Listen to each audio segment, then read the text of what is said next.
Hi, Jeremy. I hope you're doing fantastic. So, I have another quick question for you. When should a beginner trader get into learning options?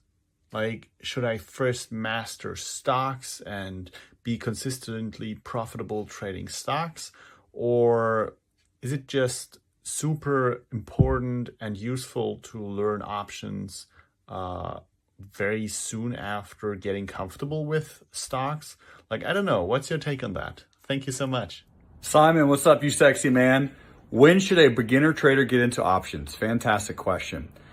My personal opinion, it's going to depend on the account size, because even if you're a brand new beginner trader, if you have a larger account, $100,000 or more, options are generally imperative to learn for leverage, for protection, and for expansion and growth.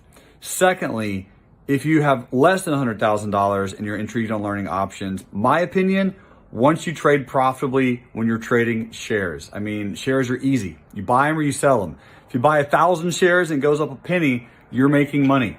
So learn to make money trading shares first, then get into options. That's always my answer. You rock.